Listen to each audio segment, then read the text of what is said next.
is a melon truck in front of us here. There it is. And there was already 2 melons lying on the ground, crushed. So I'm just gonna pass him by really quick so I don't end up getting a melon on the Vespa. So there's this lake I was telling you before. It looks like a dam lake. And I guess this lake is also the reason everything is so nice and green in this area here.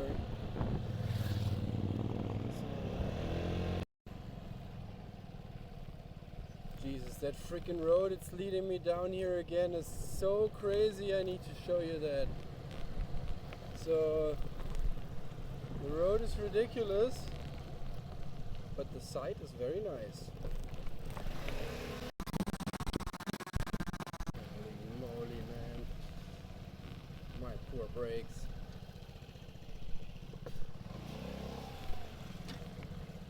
Look at this. What in the world?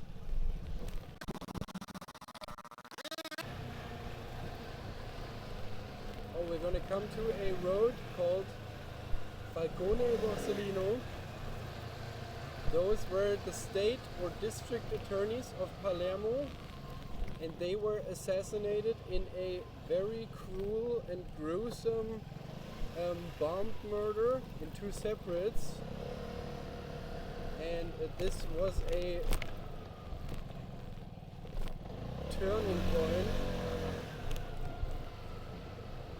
This was a turning point in how the mob was viewed in Italy or in Sicily. Because this was just too much. And the mob showed his murderous, disgusting, garbagey face in all public. We're gonna look at the murder site of Giovanni Falcone, who is a state hero. Also, the airport in Palermo is called the Aeroporto Falcone Borsellino. The location of the airport, however, is also owed to the mob, because they were having all the building contracts under their fingers. This is why they built all kinds of ugly houses in Palermo.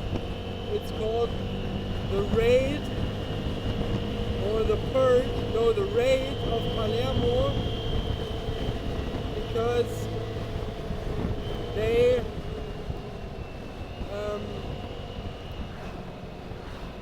destroyed all the old beautiful fin de siècle and Art Nouveau houses of Palermo in order to build those blocks, those, how do you call them, those project blocks, to earn lots of money with these housing projects, turning a lot of boroughs of Palermo into ugly cities, ugly parts of the city.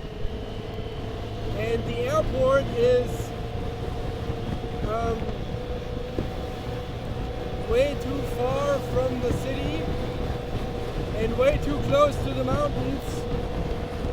And this is also because of the crooked building contracts the mob made. So, first stop in Palermo is going to be the jailhouse. I'm going to tell you something about that when we're there. And then we're going to go to the murder site of Giovanni Falcone. Welcome to Palermo. So we're going to get a nice view of the city right now. And as I said before, a lot of the old Palermo is gone. There is a centro storico, but because of the raid of Palermo and the greed of the mafioso, Palermo is not as pretty anymore as it used to be. The glory days of Palermo are long gone.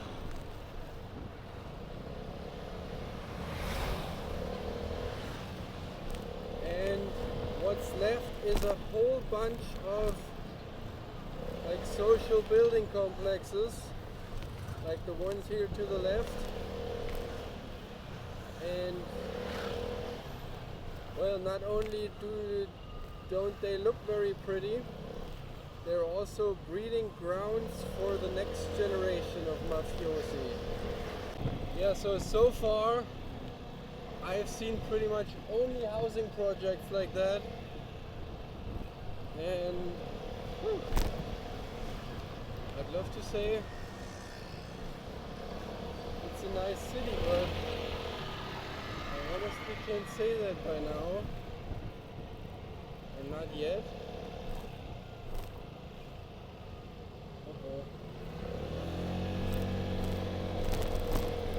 Seen that? That was a scooter accident. At least here's a nice old Castillo. That looks cool. Okay, so I guess this is the historic center of Palermo. Very nice.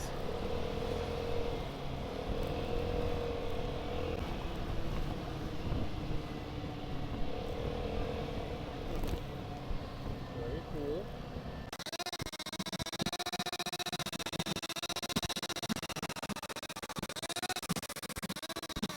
So Palermo really is the capital of organized crime in the world.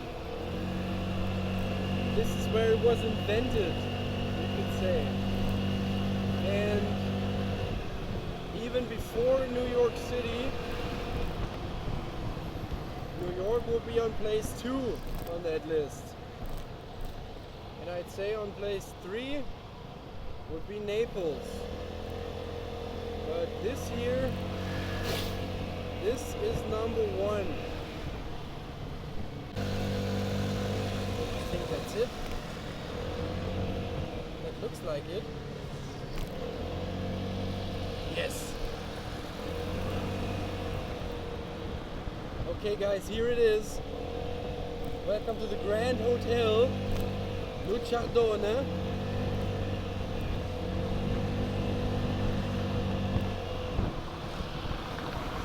This is the jail, the mob jail.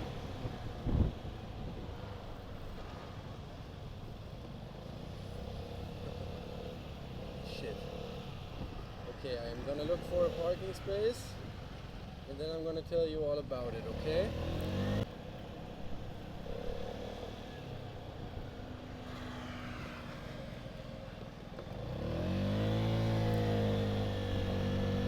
Guys, remember that bunker here to the right too?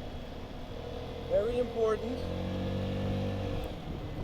Luciardone, the Grand Hotel. Okay, welcome fellas. This is the outer wall of the Luciardone, the notorious Sicilian jail. This is an old Bourbon castle that has been a jail since 1837. It has housed the most notorious mobsters, from Totorina, who let people kill in here, and it has a nickname called the Grand Hotel because up until 2011, so as late as 10 years ago, there have been reports of people having like Godfather styles wedding in the chapel in here, and bribed guards who bring in lobster and champagne, inmates who run around in Armani and Gucci. And so this place is it. I wonder if these walls here, if these holes in the walls are bullet holes. They sure look like it. So yeah, this is for Italy and Sicily. This is what Alcatraz would be for the States. Then in 1984, I have to check. In 1980, they added an enormous concrete bunker to that jail to house the Maxi trials. In I think as late as 86, there was a trials, MAFIA trials, which more than 450 people in line of mafiosi in line for these trials, and there was a courtroom bunker, and on the sides there were jail cells where pretty much the mobsters wouldn't even have to leave their jails in order to be prosecuted or wait in line at the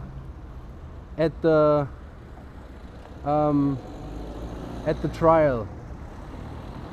We are gonna go to find this bunker for the Maxi trials.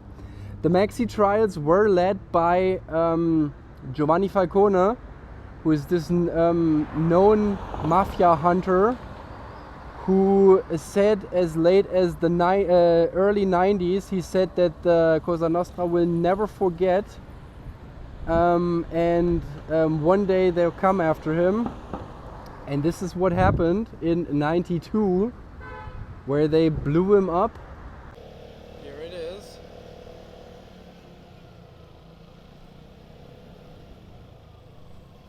Can I pass here? Oh, I can pass by that whole jail here.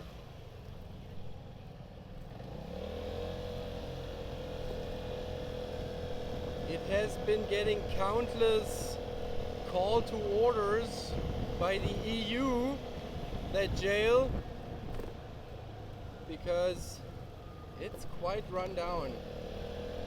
Oh, and this must be the, yeah, this is it. And this would be the courthouse bunker.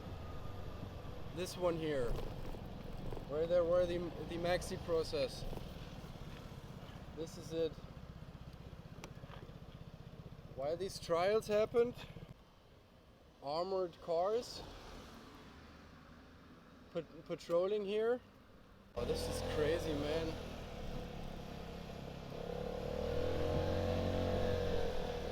Right in the city.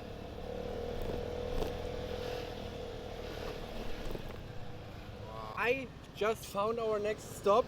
It's also not far away. And it is a fascinating little stop. It is the Hotel de Palm, where the first and biggest mobster summit meeting happened in Palermo in 1957. So the most notorious mobster, Salvatore Lucano, or also known as Lucky Luciano, Salvatore Luciano. Okay. And he got kicked out of the US and went here to Palermo and had this big mobster meeting, while a lot of politicians said that there is no such thing like organized crime.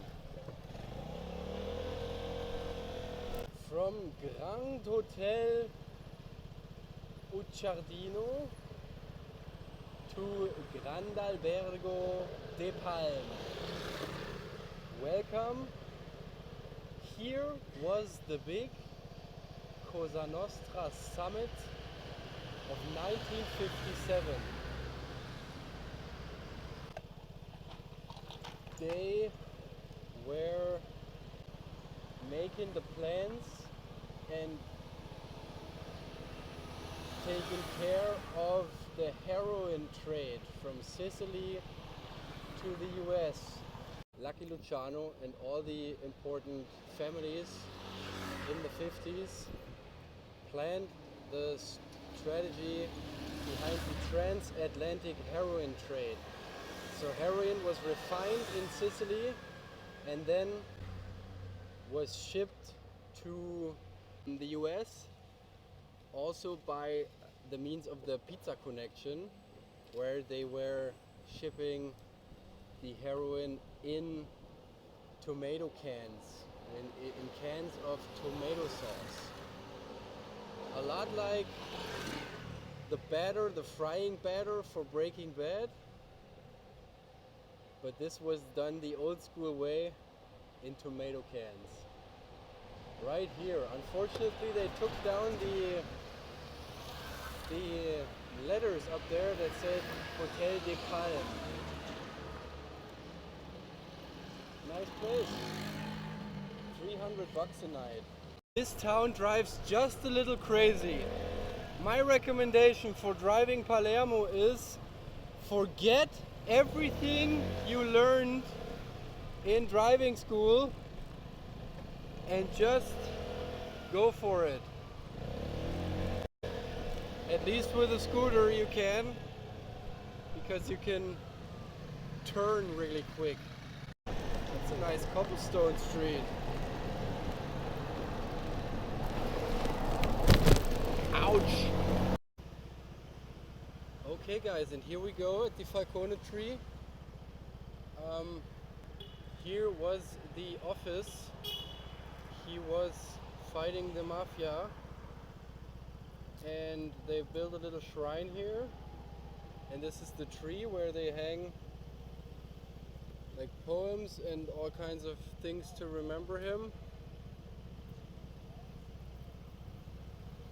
And on the 23rd of March 2020 was the 30th anniversary of La Strage di Capaci, and this is where we're going to go now. So a very nice tree, a very nice memorial,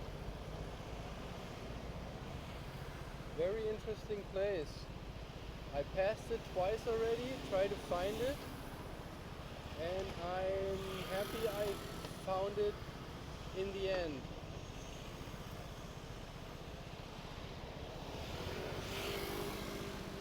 I just passed a couple of back roads that I felt like one of those guys who planted the bomb there. That's how those back roads look like.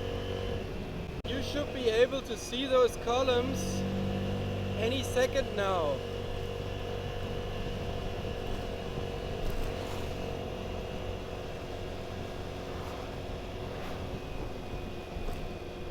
Giardino de Memoria, yes, it's very close.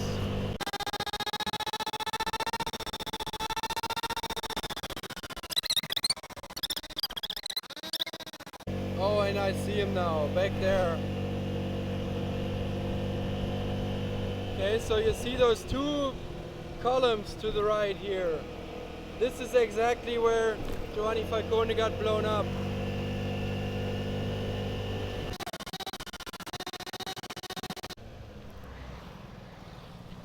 Okay, there you go.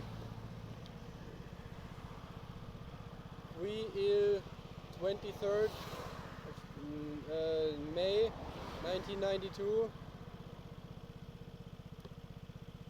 Sono stati uccisi dal potere politico mafioso.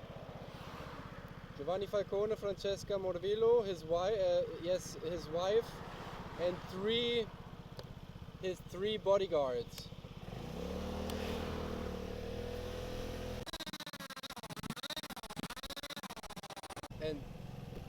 That's the one.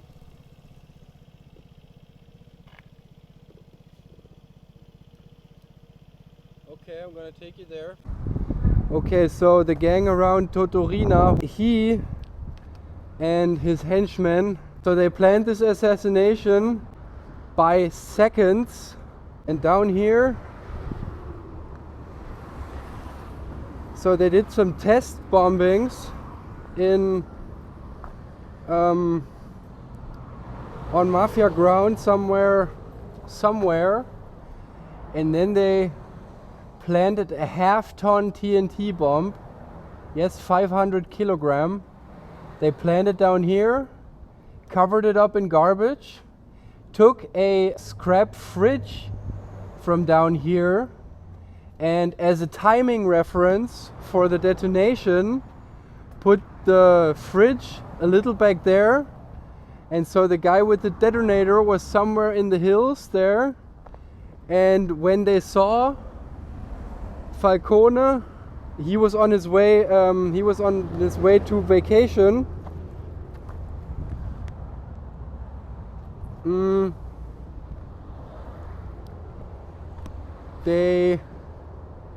When he saw them driving, they pushed the detonator the moment they passed that old fridge, because it took like about maybe 2 or 3 seconds for the bomb to go off, and this was right here.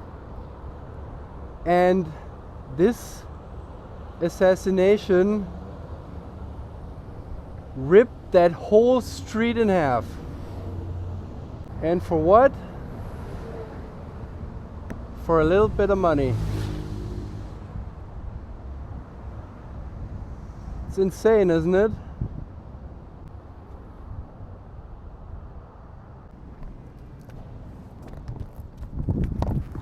Let's see if we see something like this. Oh yes, we do. So this is exactly the spot. The whole autostrada was split in half.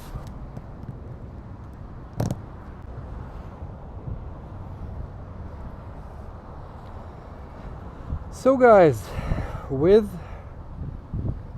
these sad informations, but the good thing is this whole big assassination, and also the one of Borsellino, led to a civilian uprising against the mob, and it helped making it weaker and weaker.